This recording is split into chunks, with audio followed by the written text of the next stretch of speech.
नमस्कार दोस्तों, जय श्री राम। तो जैसा कि आप सभी जानते हैं कि आज के टाइम पर महाकुंभ जैसा एक महापर्व चल रहा है। हर इंसान महाकुंभ में जा रहा है और अपने पापों को धो रहा है, काट रहा है, कष्टों को काट रहा है। तो उसी महापर्व पर चर्चा करने के लिए आज हमने इनवाइट किया हमारे स्टूडियो में, हमारे शो में मिस्टर पवन गोयल जी को, जो कि एक बीजेपी नेता भी हैं। आपने सर को काफी बड़े बड़े चैनलों में न्यूज डिबेट करते हुए तो देखा होगा, बाइट देते हुए देखा होगा, लेकिन महाकुंभ जैसे महापर्व की चर्चा के लिए हमने सर को इनवाइट किया। सर ने बिल्कुल कहा कि हाँ, इस बिल्कुल बात करनी चाहिए, लोगों को पता चलना चाहिए कि आज के टाइम में बीजेपी सरकार, योगी जी की सरकार महाकुंभ किस तरीके से आयोजन किया, उन्होंने क्या क्या लोगों के लिए उसमें आपके लिए सुविधाएं दी गई हैं, सो दैट आप सभी लोग अपने पूरे परिवार के साथ जाएं, क्योंकि 144 साल में इस महाकुंभ का आयोजन हुआ है। आने वाली 2 पीढ़ी भी इस दोबारा महाकुंभ का हिस्सा नहीं बन पाएंगी। तो ये हम हर हिंदू के लिए एक अपॉर्चुनिटी है कि हम जाएं और अपना योगदान जरूर दें। तो पवन सर नमस्कार, राधे राधे, कैसे हैं आप? जय श्री राम। देखिए, मेरे को बड़ी खुशी हो रही है कि आपके चैनल पे मुझे महाकुंभ के लिए बात करने का मौका मिला, क्योंकि महाकुंभ हमारे जीवन के लिए, हमारे बीते हुए कल के लिए, हमारे आज के लिए और आने वाले भविष्य के लिए महाकुंभ से अच्छा कुछ नहीं हो सकता। ये बात मैं इसलिए कह रहा हूँ कि जो हमारा हिंदू धर्म है या हिंदू धर्म के जो हमारे प्रूफ हैं उसे साइंस भी मानता है। मैं महाकुंभ की क्या अहमियत है, मैं अपने हिंदू धर्म को डिफाइन करना चाहूँगा, हिंदुइज्म को, सनातन को डिफाइन करना चाहूँगा, जिसे नासा और साइंस मानता है। बेसिकली 21वीं सदी में क्या है, आजकल का यूथ या कुछ भटके हुए हिंदू ही हिंदू धर्म को चैलेंज कर रहे होते हैं, तो उनको भी जवाब मिल जाएगा, हिंदुइज्म की ताकत पता चल जाएगी और हमारा धर्म कैसे मजबूत है वो पता चल जाएगा। मैं किसी और धर्म को छोटा या बड़ा कभी उनके ऊपर मैं कोई टिप्पणी नहीं करता, ना करूँगा। मेरा धर्म सबसे महान था, है, रहेगा। मैं अपने धर्म की बात करूँगा। मैं आपको कुछ एविडेंस दूंगा जिसे नासा मानता है। सबसे पहला एविडेंस होगा, मैं आपको राम सेतु की बात करूंगा। राम सेतु कौन से युग में बना? त्रेता युग में बना। जी बिल्कुल। त्रेता युग के बाद अब से लाखों करोड़ों साल हो गए, लेकिन उसका एविडेंस आज भी नासा मान रहा है। फॉर एग्जाम्पल, मैं गया हूँ, मैंने दर्शन किए हैं वहाँ। धनुष कोटी से लेकर श्रीलंका तक 51 किलोमीटर का पुल, समुद्र में 51 किलोमीटर का पुल, वो भी विद इन 5 डेज, पत्थर से, मैन मेड। और वो पत्थर वहां पूरे उसमें नहीं है, पूरे धनुष कोटी में, पूरे तमिलनाडु में वो पत्थर नहीं है, भगवान के हाथ लगे वो पत्थर। साइंस ने बहुत शोध कर लिया, फिर नासा ने फाइनली मान लिया ये मैन मेड है। आज की डेट में 232 कंट्रियां भी लग जाए ना, इतनी तरक्की साइंस ने या एग्रीकल्चर ने या इंफ्रास्ट्रक्चर ने या इंजीनियरिंग ने नहीं की है कि 5 दिन में समुद्र के ऊपर 51 किलोमीटर पुल बना दे उस टाइम में बना। ये पहला एविडेंस। दूसरा एविडेंस मैं आपको तुलसा जी का दूंगा। अच्छा, तुलसा जी, सभी घरों में आपने पौधे देखे होंगे, तुलसा जी, राम श्याम में कई तरह, 3 तरह की तुलसा। लेकिन मैं बात कर रहा हूँ बद्रीनाथ जी की तुलसा की। बद्रीनाथ जी में जो तुलसा उगती है या जो बद्रीनाथ जी में जो तुलसा जी होती है, वो तुलसा जी भारत में या वर्ल्ड में कहीं नहीं होती। ठीक है। और तुलसा जी के लिए साइंस, एलोपैथी ये मानती है कि तुलसा जी में ऐसे गुण होते हैं, मतलब एक जड़ी बूटी को इस एंगल से देखा जाता है जिससे लोगों की काफी बीमारियां ठीक हो जाती है। लेकिन जो बद्रीनाथ जी की तुलसा है बाकी नॉर्मल तुलसा से 600% ज्यादा इफेक्टिव है। दूसरा, एक मैं जगन्नाथ जी का प्रूफ दूंगा। जगन्नाथ जी के पास मैं गया हूँ वहाँ दर्शन करने। एक तो जो मंदिर है उसकी शेड्स नहीं बनती है, हमने गूगल्स पे पढ़ा हुआ, ये बिल्कुल सही है। दूसरा, जो वो झंडा है जगन्नाथपुरी जी का जो रोज चेंज होता है, वो बिल्कुल अपोजिट दिशा में, उसके पास में और मंदिर भी हैं, उनके नहीं होते। ये भी अपने आप में चमत्कार है। एक मैं आपको प्रूफ दूंगा ज्वाला जी का।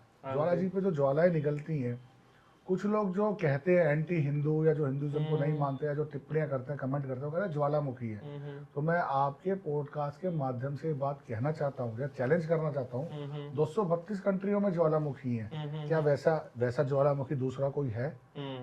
कोई नहीं है। ज्वालामुखी तो है लेकिन वैसा कोई नहीं है। अगर वो ज्वालामुखी होता तो 232 कंट्री में हजारों लाखों करोड़ों ज्वालामुखी है, तो वैसा सेकंड ऑप्शन क्यों नहीं? सही बात है। आप जितना मर्जी क्रिटिसाइज कर लीजिए, हमारा धर्म स्ट्रॉन्ग था, है, रहेगा। एक मैं आपको केदारनाथ मंदिर की विशेषता बताऊंगा। ये पांडवकालीन मंदिर है। आज की डेट में साइंस ने इतनी तरक्की तो कर ही ली है कि किस पत्थर की कितनी एज है ये बता सकते हैं। केदारनाथ में आज भी लोगों का पैदल जाना बड़ा टफ है, बाय घोड़े से, बाय हेलीकॉप्टर लोग जाते हैं। इतनी ऊंचाई पे 50 बाय 150 का मंदिर बनना इंटरलॉक से, इंटरलॉक सिस्टम से बना हुआ। इंजीनियरों ने तो अब 50-60 साल में सीखा इंटरलॉक होता क्या है। इंटरलॉक से वो बना हुआ है मंदिर, और वो पत्थर ऐसा है, वो पत्थर वहाँ आया कैसे, जहाँ पर इंसान नहीं पहुंच पा रहे, वहाँ पे इतना बड़ा पत्थर पूरे उत्तराखंड में नहीं है। सही बात ये है। अपने आप में क्वेश्चन है जो ये प्रूफ दिखाता है। एक मैं आपको कैलाश पर्वत का प्रूफ दूंगा।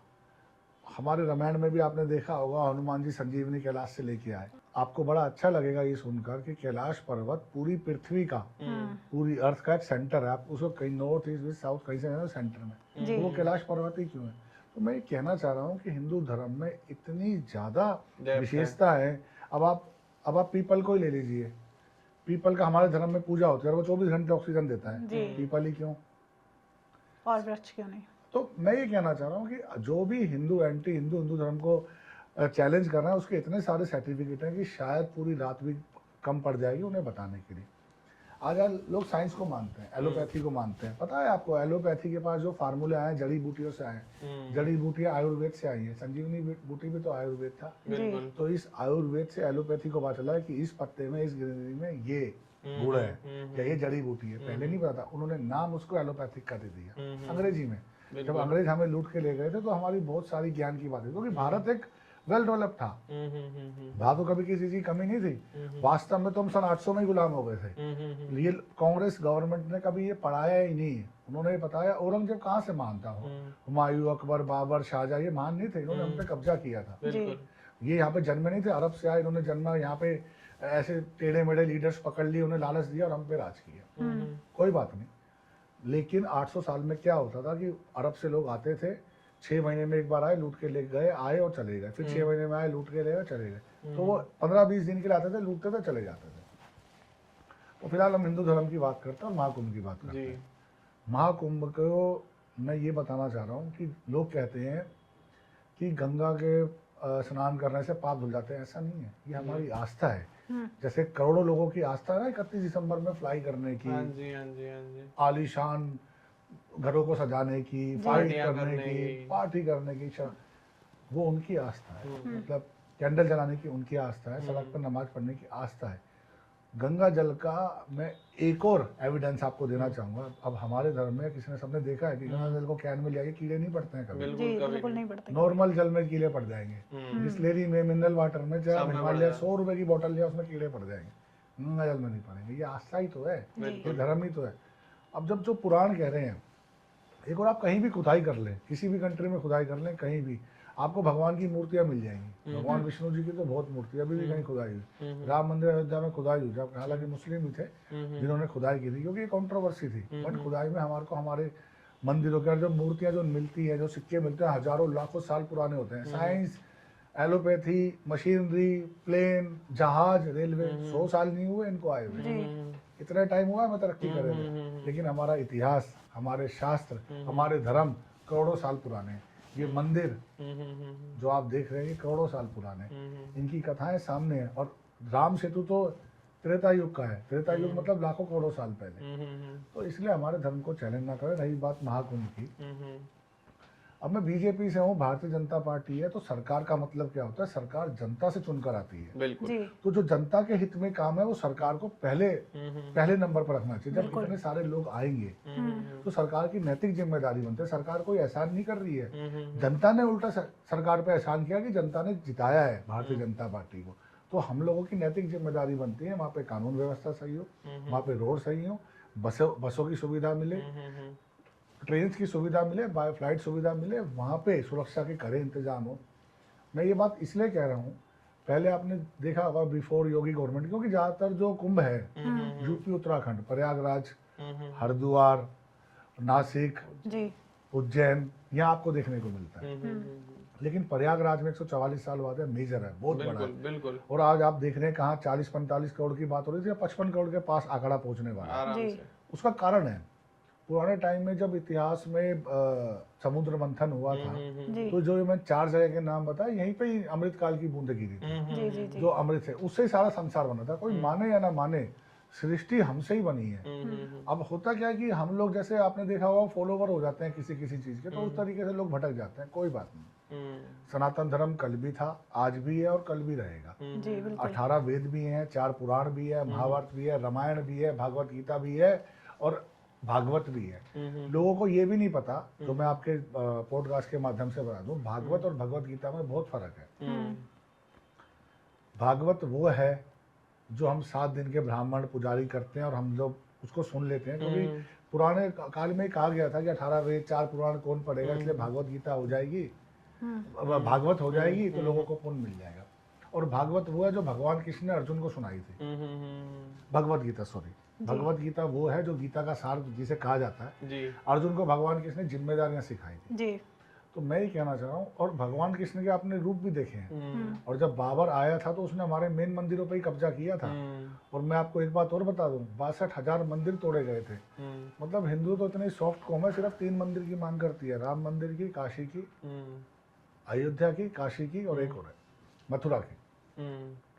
तो मैं ये कहना चाह रहा हूँ, भारत एक लोकतांत्रिक देश है, सबको रहने का बराबर अधिकार है, लेकिन हमारी धर्म, हमारी संस्कृति, हमारा सनातन धर्म, हम जिस भगवान की पूजा करते हैं, हम ये पहला ही ऐसा धर्म है जिसके अंदर कहा जाता है कि विश्व का कल्याण हो, भारत माता की जय। हमारे धर्म में, सनातन धर्म की एक यही खासियत है, जो सबको सम्मान नजरिए से देखता है, कोई कंट्रोवर्सी नहीं करता। आरती के बाद ये कहता है कि संसार का कल्याण हो, इससे अच्छी बात क्या है। तो पवन सर, जैसे महाकुंभ की बात हो रही है, तो आजकल जो पहले जो पर्व होते थे, जैसे महाकुंभ भी पर्व ही माना जाएगा सनातन धर्म के लिए, हिंदू धर्म के लिए, तो एक धार्मिक समारोह कह सकते हैं हम इसको जी। लेकिन धार्मिक समारोह के आड़ में आजकल एक राजनीतिक समारोह भी होने लग गए हैं। सारे बड़े बड़े राजनेता अपनी छवि को चमकाने वहां जा रहे हैं, लोगों के सामने आ रहे हैं, चाहे वो विपक्ष के हो चाहे पक्ष के हो। तो इसको आप किस तरीके से देखते हो? देखिए, कुंभ, महाकुंभ,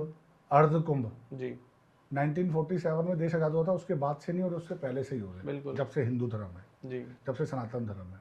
इन सरकारों के पास भी मौका था, ये लोग मेले को नहीं आयोजन, मतलब मेले को नियंत्रण, मेले पर भी इनका कंट्रोल नहीं था। हम हर बार सुनते थे कि फिल्में भी बनी है कि कुंभ के बिछड़े हुए भाई, मैं मैडम से शेयर कर रहा था इसी टॉपिक पे जी। तब हम कह रहे थे कि फिल्में बनती थी कि कुंभ के बिछड़े हुए भाई मिल गए।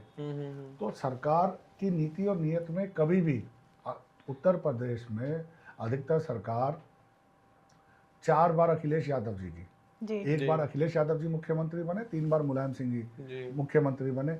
यही वो सरकारें थी जो कहती थी जब मिले मुलायम काशीराम, हवा में उड़ गए जय श्री राम। बाबरी मस्जिद पे जब ये बात हुई थी, इन्होंने 1992 का बाबरी मस्जिद ढाने के बाद का इलेक्शन जीता था, और पूर्ण रूप से अलायंस के साथ इन्होंने सरकार बनाई थी। और इन्होंने कार सेवकों पे जो राम मंदिर बनाया जाता है उन पर सरेआम गोलियां चलाई थी, कई हजार लोग मरे थे, दिखाया कुछ गया था। सरकार ने पाबंदी लगा दी थी। तो इन सरकारों के पास मौका था राम मंदिर बनाने का, इन सरकारों के पास मौका था कुंभ की यात्रा कराने का, इन सरकारों के पास मौका था महाकुंभ की यात्रा कराने का। आ तो भारत का नागरिक ही रहा है ना। आज अगर उत्तर प्रदेश में अगर भारतीय जनता पार्टी को राजनीति करनी होती तो उत्तर प्रदेश में हो रहा, उत्तर प्रदेश के लोगों से करती। सही बात है। आज उत्तर प्रदेश की सरकार तो जो सुविधा दे रही है 45 करोड़, उत्तर प्रदेश की कुल जनसंख्या ही 24 करोड़ है। सही बात। आज इस कुंभ के अंदर नहान के पे 50-55 करोड़ आएंगे, तो उत्तर प्रदेश सरकार की जिम्मेदारी तो पूरे भारत के लोगों की है, उसे वोट मिलना है उत्तर प्रदेश से। बिल्कुल सही बात। तो अगर ये राजनीति होती, देखिए कोई भी राजनेता है, उसका पहले धर्म है फिर उसकी राजनेता है। मान लिया अब योगी जी के लिए कहा जाता है, मोदी जी टोपी नहीं पहनते, वो कह रहे हैं कि मैं मुख्यमंत्री हूँ 24 करोड़ लोगों का, लेकिन मेरा अपना धर्म है। सही बात। मोदी जी मैं प्रधानमंत्री हूँ, उसका 150। कभी भी किसी मुस्लिम से ये नहीं कहा जाता कि आप जबरदस्ती हनुमान चालीसा पढ़ें, वो उनका धर्म है। किसी क्रिश्चियन से जबरदस्ती नहीं कहा जाता ना, वो हम लोगों से जबरदस्ती, अपना धर्म। तो ये आस्था अपनी जगह। तो सरकार में जो भी है तो उसका धर्म पहले है, जो जिस भगवान को मानता है उसको उसी की शपथ दिलाई जाती है। सही बात है। जो जिसको मानता है, तो इसमें तो राजनीतिकरण की कोई बात ही नहीं है। मैंने क्या कहा शुरुआत में, सरकार की नैतिक जिम्मेदारी है जनता को सुविधा देना। तो जो सुविधा देगा उसको जनता क्रेडिट देगी। राम मंदिर का क्रेडिट भारतीय जनता पार्टी को जनता दे रही है, कोई भारतीय जनता पार्टी क्रेडिट नहीं ले रही। जिस जनता को सुविधा मिलेगी, पहले क्या कैजुअलिटी कितनी, हर कुंभ में इतने लोग मर गए, इतनी कैजुअलिटी, हजारों में भगदड़ मच गई। पहले भी कुंभ हुआ, 18 करोड़ लोगों का योगी जी ने कुंभ किया था, एक कैजुअलिटी नहीं हुई थी। 34 गेट बनाए गए थे पहले कुंभ में, उसमें से केवल 18 ही गेट यूज हुए थे। तो सरकार की नैतिक जिम्मेदारी बनती है, कोई भी सरकार हो। बिल्कुल। इस टाइम जो कुंभ चल रहा है, तो बीजेपी सरकार है हमारी यूपी में, तो क्या क्या सुरक्षा की है उन्होंने? देखिए जी, बिल्कुल सही सवाल है। देखिए सबसे पहले तो ट्रांसपोर्ट की सुविधा पर ज़्यादा ध्यान दिया गया है। रेलवे मिनिस्टर की तरफ से हर 4 मिनट में कुंभ के लिए ट्रेनें चलाई गई हैं, ठीक है। क्योंकि सरकार को ये देखना है कि सबसे पहले ट्रांसपोर्ट की फैसिलिटी जनता को मिले, चाहे वो बस से मिले, चाहे वो रेलवे से मिले, चाहे बैटरी रिक्शा से मिले, चाहे लोकल ट्रैवलिंग। सरकार ने सड़कों को दुरुस्त किया गया, उस आने जाने वाले रास्ते पे अवैध दुकानों को हटाया गया और जनता को ये सुविधा दी गई कि आप आने वाले जाने वालों के लिए होटल में साफ़ सफाई का ध्यान रखें, धर्मशालाओं में साफ़ सफाई का ध्यान रखें। सरकार ने कैंपिंग ही की, वहाँ पे ट्रैवल को बड़ा स्मूथ किया गया और वहाँ पे खाने पीने की भोजन की चीज़ों को दुकानों पे नियंत्रित रेट पे सामान बेचने की बात कही है, जिससे कि कोई आए उन्हें महंगा ना लगे। पवन सर, मैंने एक रील देखी थी जहाँ पे ये चीज़ वायरल हो रही थी कि जहाँ पे अगर धर्म की बात ही नहीं हो रही है तो वहाँ पे ना मुसलमानों को कोई भी शॉप नहीं लगाने दी जा रही है। ऐसा क्यों? क्योंकि वो धर्म तो फिर यहाँ आता ही नहीं है ना, सब अपनी रोजी रोटी के लिए कहीं पे भी लगा सकते हैं। देखिए, सरकार का अपना निजी फैसला है और इस तरह की वीडियो बहुत आपने वायरल देखी होंगी। कोई गन्ने के जूस में थूक रहा है, कोई पेशाब जी कर जी रहा जी। है, कोई थूक के रोटी खिला रहा है, कोई कुछ कर रहा है, कोई नॉन वेज कर रहा है। ये एक आस्था का विषय है। आपने देखा होगा हम लोग व्रत रखते हैं, हमारे धर्म में वो लोग भी रोजे रखते हैं, हम लोग भी व्रत रखते हैं। तो व्रत कितनी सफाई से, कितने नीति नियत से रखे जाते हैं। मंदिर कब लेडीज़ को जाना है, कब नहीं जाना है, ये भी हम लोग ध्यान रखते हैं। बिल्कुल। तो ये हमारी आस्था का विषय है, तो इसके अंदर कोई ऐसा कुछ नहीं है। वो अपने घरों से अपनी दुकानों को सामान चला ही रहे हैं, लेकिन वो एक मेला है, वो धर्म है, वो और एक, हाँ, आपने सवाल बहुत अच्छा किया। मैं आपको इसकी एक विशेषता बता दूं, जो साइंस मानता है, जो हम नासा की बात कर रहे थे, कुंभ में जो स्नान इस टाइम में महाकुंभ में स्नान हो रहा है, साइंटिफिक सूर्य की किरणें या उस गंगा जल में इतनी ज़्यादा आयुर्वेदिक औषधि मिल गई है कि आपकी कई बीमारियां दूर कर रहा है। मैं इसको धर्म से नहीं जोड़ रहा, मैं इसको साइंस से जोड़ रहा हूँ। आप सही, पढ़ ये लेना बात चाहें। सही कह रहे हैं जी आप। जी ये बिल्कुल। बिल्कुल फैक्ट्स बता रहा हूँ। ऐसा क्यों है? तो ये जो एंटी हिंदू के लिए, हिंदू धर्म को क्रिटिसाइज करने के लिए, ये भी बड़ा प्रूफ है, क्योंकि वो लोग साइंस की भाषा तो मानेंगे, धर्म की भाषा बेशक ना माने। और मैं कभी किसी को नहीं कहता कि आप हिंदू धर्म को फॉलो करो, आप हिंदू बनो, आप कन्वर्टेड रहो, नहीं। सबको जीने का बराबर अधिकार है, सबके धर्म अच्छे हैं। मैं ये नहीं कहता कि आप कन्वर्टेड बनो, लेकिन मैं ये जरूर कहता हूँ कि आप हिंदू को कन्वर्ट मत करो। बिल्कुल। बिल्कुल तो सही सर बात। मुझे पवन सर थोड़ा सा ये बताइए, जैसे महाकुंभ का आयोजन हो रहा है, बहुत बड़ा पर्व है, बहुत बड़ा आयोजन हो रहा है, लेकिन आम जनता का उससे क्या फायदा होगा? सिर्फ स्नान करना ही नहीं, लोग अपने फायदे के बारे में भी सोचते हैं, तो आम जनता का किस तरीके से लाभ हो सकता है? देखिए, वैसे तो आम जनता, देखिए, धर्म को आप फायदे से ना जोड़ें। जब हम भगवान की पूजा करते हैं, सुबह भगवान के मंदिर में जाते हैं, उनके आगे हाथ जोड़ते हैं, तो हम ये कामना करते हैं कि हमारा घर परिवार हमें सुख शांति मिले। और आप एक साइंटिफिक और आंसर दे देता हूँ, आप कभी भी मंदिर जाते हैं, उस टाइम तक आप पाप नहीं करते, जब घर आते हैं तो आपके अंदर पॉजिटिव फील, अपने पॉजिटिव वेव्स अपने आप जनरेट होने लग जाती हैं जी। और जब हम गंगा जी में, हरिद्वार में जब हम स्नान कर रहे होते हैं या हम कुंभ में स्नान करते हैं, हमारे अंदर से ऐसी वेव्स आने लग जाती हैं कि हम अपने आप को स्ट्रॉन्ग महसूस करते हैं। और मैंने आपको रीज़न भी दिया कि अगर हम महाकुंभ का पानी पिएंगे तो हमारी बहुत सारी बीमारियां भी हो जाएंगी, जिसे साइंस मान रहा है। और रही बात, एक बात और, आज 16%, 15%, 16% जो व्यापार हो रहा है ना भारत के अंदर, उसमें धार्मिक मंदिरों का, दिवाली मेलों का, नवरात्रों के मेलों का, राम बारात का, रामलीलाओं का, होली का, मतलब हमारे त्योहारों का बहुत बड़ा रोल है। अगर आप कुंभ में भी जा रहे हैं तो आप व्यापार पब्लिक को दे रहे हैं, चाहे वो किसी भी धर्म का हो। आप अपने घर से निकलते हैं, ओला उबर करते हैं, ऑटो करते हैं, वो किस धर्म जाति का है, लेकिन आप उसको व्यापार दे रहे हैं रेलवे स्टेशन जाने के लिए। फिर आप रेलवे को व्यापार दे रहे हैं, रेलवे के बीच में जब तक आप प्रयागराज नहीं आ जाता, कुछ खाते हैं, पीते हैं, बीच में आते हैं, बैठते उठते हैं, सबको व्यापार देते हैं। फिर आप धर्मशाला लेते हैं, होटल लेते हैं, ट्रैवलिंग करते हैं, फिर वहाँ खाते हैं, जाते हैं, बच्चों को घुमाते हैं, बोट में जाते हैं, तो सबको व्यापार भी दे रहे हैं। इससे बिजनेस भी क्रिएट हो रहा है। सही बात ये कह देना कि मंदिर व्यापार ही दे रहे हैं, मैं कह रहा हूँ भारत को 16% व्यापार मंदिर और हमारे धार्मिक ग्रंथ और हमारी धर्म सुरक्षा दे रही है। पवन सर, आप एक नेता हैं, बीजेपी के नेता हैं, ऐसा नहीं लग रहा है कि कुंभ में इतनी सारी फैसिलिटी देने से बीजेपी सरकार अपनी इमेज सुधार रही है? देखिए, भारतीय जनता पार्टी की तो इमेज सुधरी हुई है। उसका सबसे बड़ा कारण है 2014 का इलेक्शन, 2019 का इलेक्शन, 2024 का इलेक्शन। एक बार भी ये नहीं कहा गया कि प्रधानमंत्री मोदी या कैबिनेट मिनिस्टर में कोई भ्रष्टाचारी है, और ना ही किसी पे आरोप था। ये तो रहा आपके सवाल का उत्तर। रही बात इमेज सुधारने की, इमेज सुधारने से पहले भारतीय जनता पार्टी के जो शीर्ष नेता है या जो भी हिंदुज़म या हिंदू धर्म के लोग हैं, उनके लिए ये पर्व नहीं है, उनके लिए भगवान है, उनकी पूजा करते हैं। ये हमारी धार्मिक आस्था है। और अगर हमारे देश की जनता नहीं जाएगी तो कहाँ जाएगी? तो हमारी नैतिक जिम्मेदारी, जो मैं बार बार कह रहा हूँ, उनको सुविधाएं देना, कैजुअलिटी होना, देश का नागरिक कम ना हो, सरकार की क्या है? यही तो लायबिलिटी है कि लोगों को सुविधाएं प्रदान करें। तो सरकार अपना काम करे, जो उसकी जिम्मेदारी बनती है, ये हमारी जॉब और ड्यूटी है। जी, जैसे मैं बात कर रही हूँ महाकुंभ में बहुत बड़े बड़े संत गए हुए हैं, तो उनका ये कहना है कि ये एक सनातन धर्म का या हमारे धर्म का एक बहुत बड़ा पर्व है। तो इसमें जो राजनीतिक नेता हैं वो अपनी प्रचार करने के लिए इस तरीके का काम कर रहे हैं, उनका ये कहना है, तो उस पर आपके क्या विचार है? देखिए, साधु महात्मा जो अघोरी या जो बाबा होते हैं जो आप देख रहे हैं, मतलब सरकार तो हमेशा उनके फेवर में ही बात करते हैं। और आपने देखा होगा उत्तर प्रदेश सरकार ने बाबाओं की पेंशन भी बांध रखी है, साधु बाबा की, जो वैलिड, जो लगता है कि ये ठीक है, सरकार से जुड़े हुए हैं, उनके सरकार काम भी करती है। दूसरा, उन्होंने जो कुछ नेताओं के लिए स्टेटमेंट दी है, भारतीय जनता पार्टी या उत्तर प्रदेश सरकार के लिए दी, ठीक है, जो नेता इस पर राजनीति करना चाह रहे हैं, जनता उन्हें देख रही है, वो जनता अपने हिसाब से वोट करेगी। एक बात और महत्वपूर्ण बात,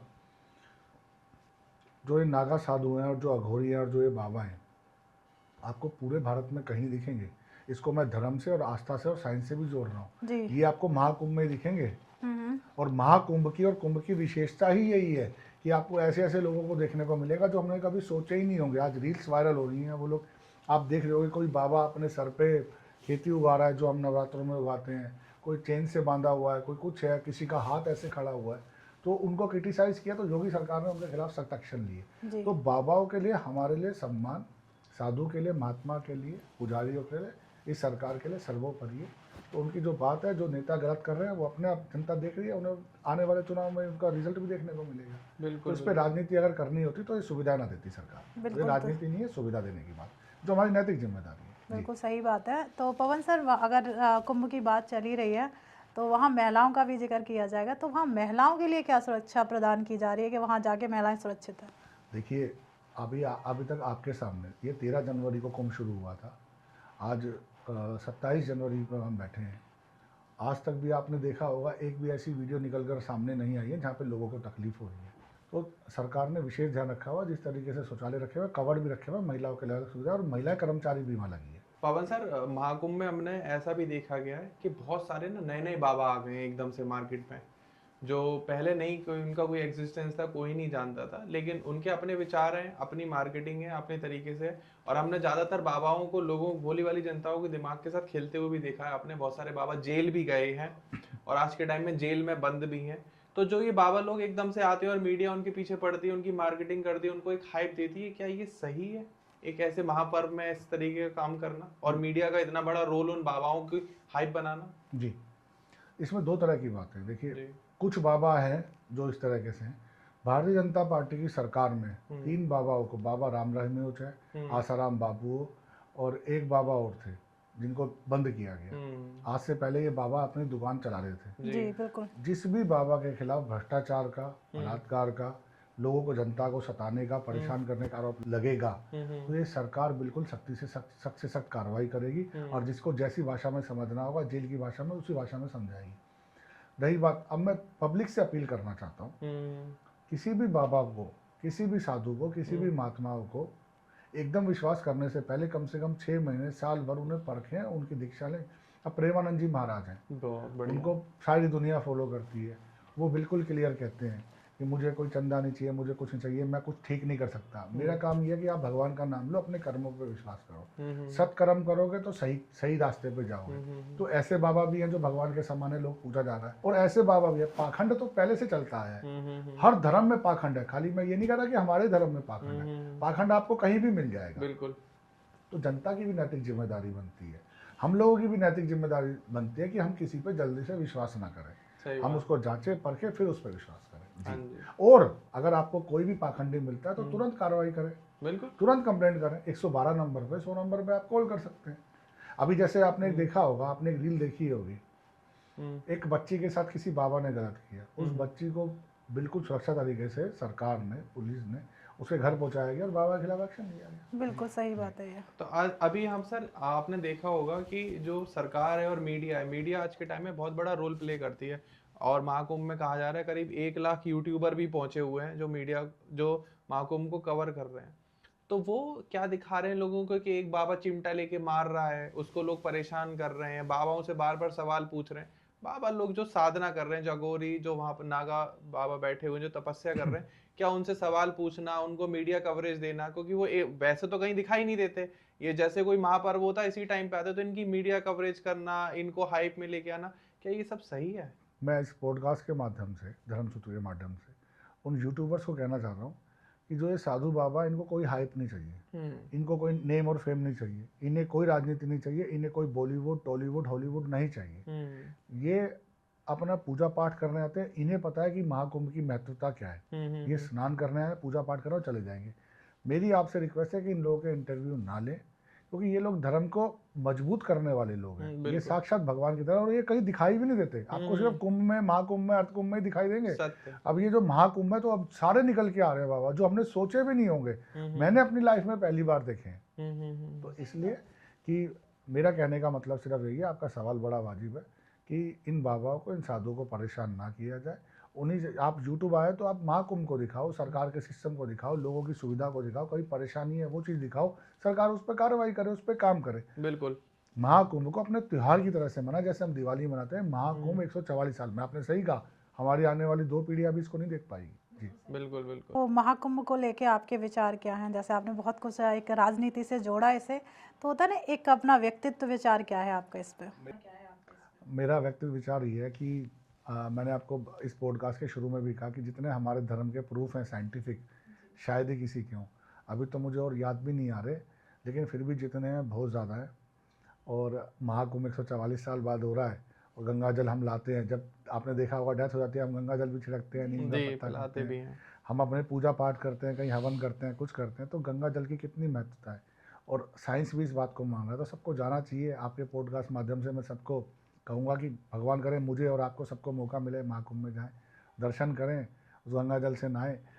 पाप तो अपने कर्मों से ही धुलेंगे। गंगा जल का काम तो ये है कि आप अच्छे कर्म करिए, आपको अच्छा फल मिलेगा। और जो ये लोग कहते हैं कि गंगा जल धोने से पाप नहीं धुलते, गंगा जल से आस्था तो है। 31 दिसंबर को पटाखे जलाने से कोई आस्था, ठीक है, उनकी है, उससे कोई पाप नहीं धुल रहे। मैं भी कह रहा हूँ कि गंगा जल से पाप, लेकिन गंगा जल से हमें ये तो महसूस हो रहा है कि सही क्या, हमारे पॉजिटिव एनर्जी हो रही है, हमारा धर्म है। बिल्कुल बिल्कुल बिल्कुल। जैसे अभी जैसे अभी पहले ध्रुव ने क्वेश्चन किया था कि यूट्यूबर्स जो वहाँ के संत लोग हैं, गौरियों को परेशान कर रहे हैं, क्या सरकार का फर्ज नहीं बनता कि उन लोगों को एक अलग व्यवस्था दी जाए और ऐसे लोग उन लोगों के पास ही ना जाए, उनकी साधना में कोई विघ्न ही ना पड़े? देखिए, सरकार ने अपने तरफ से, पहले तो सरकार की नैतिक जिम्मेदारी बनती है कि इतने करोड़ लोग आ रहे हैं, उनकी कोई कैजुअलिटी ना हो जी, उनको सुविधा मिले, उनको MRP रेट पर चीज़ें मिले, ट्रांसपोर्ट की सुविधा मिले। ये जो काम होते हैं ना, जनता को परेशान करने के होते हैं, हमारी खुद की भी नैतिक जिम्मेदारी बनती है।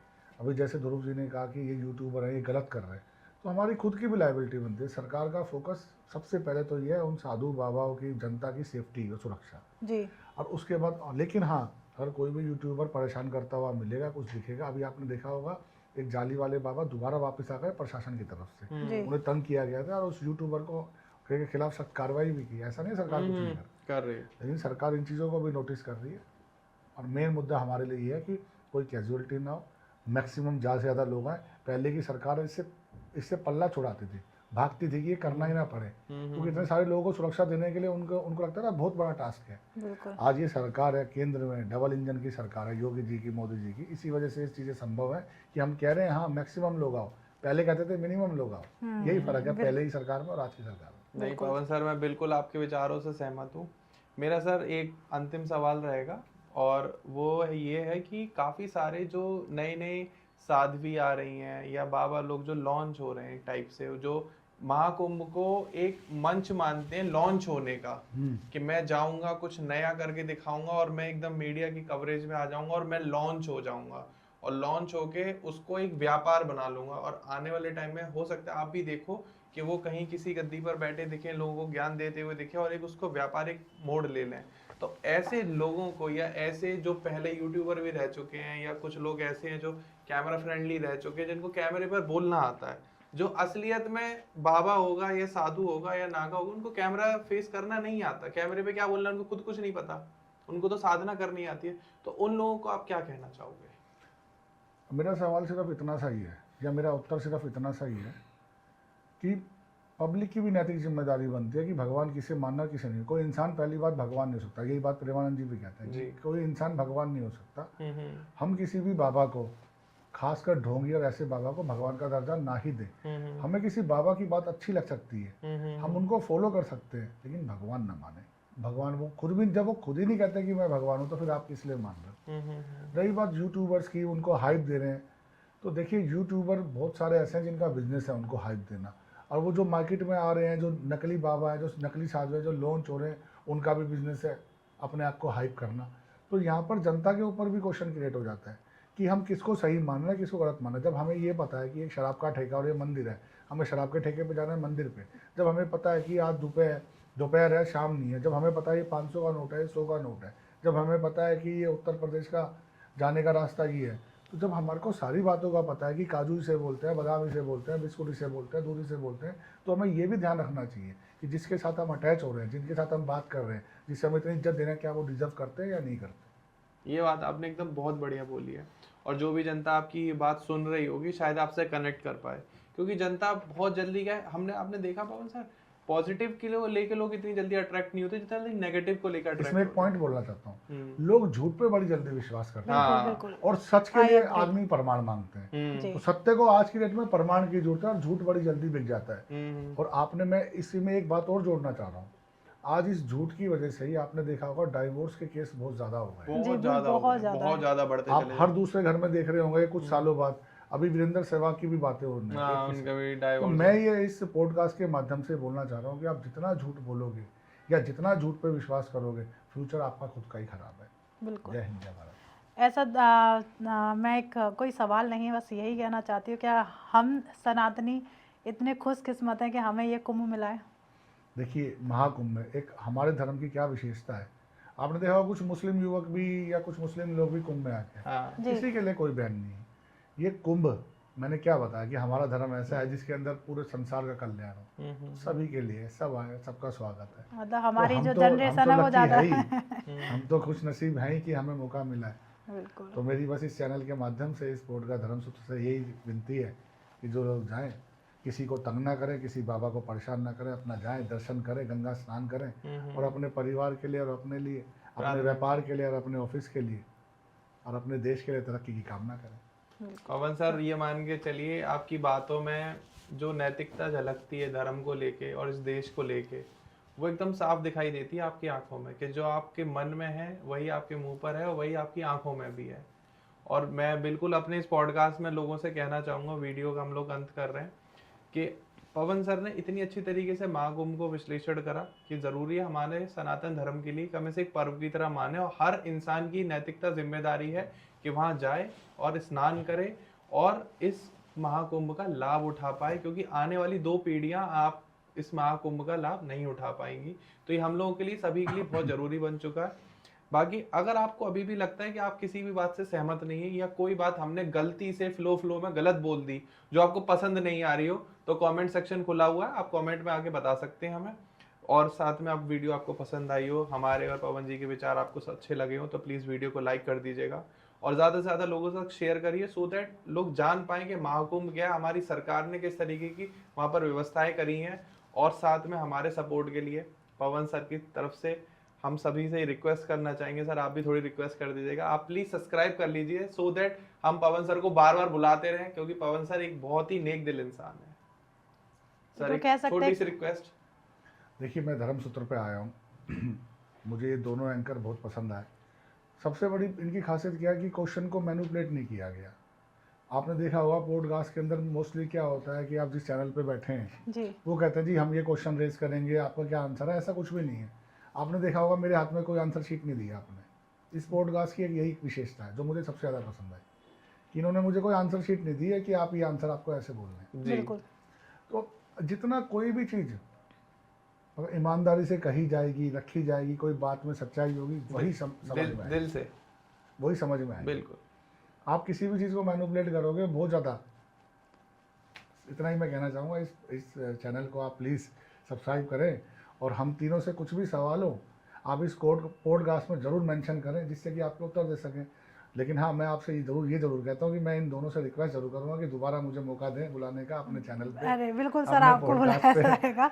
और सबसे बड़ी बात कि मैंने काफ़ी ऐसे भी सवाल किए कि सरकार को लेके एक सर से सीधे क्वेश्चन किया कि सर एक राजनेता हैं तो क्यों ना सरकार को लेके एक मैंने तीखे क्वेश्चन भी किए, जिनको उन्होंने बहुत सही से और अच्छे से एक्सप्लेन किया कि कैसे सरकार वहाँ काम कर रही है, कैसे लोगों को सुविधाएं दे रही है। कह सकते हैं ना कि आप जा रहे हो, इतने लोग गए, मुझे लगता है कि कोई भी वहाँ से परेशान होके नहीं आया, शाही स्नान करके आया है। तो बहुत अच्छा टाइम है कुंभ के, हम बहुत खुश नसीब हैं कि ये हमें मौका मिला जो हमारी कई आने वाली पीढ़ियों को नहीं मिलेगा। कहते हैं ना, शायद बहुत अच्छे कर्म करके आए हैं जो हमें ये मौका मिला है, तो इस मौके को ना छोड़िएगा, कुंभ का स्नान जरूर करिएगा। हो सके तो वहाँ से वो जल लाइएगा, अपने घर में उसका छिड़काव करिएगा जिससे घर पॉजिटिव हो। और मिलते हैं एक नए एपिसोड में कुछ नया लेके। जब तक आप अपने घर में स्वस्थ रहिए, मस्त रहिए। जय श्री राधे।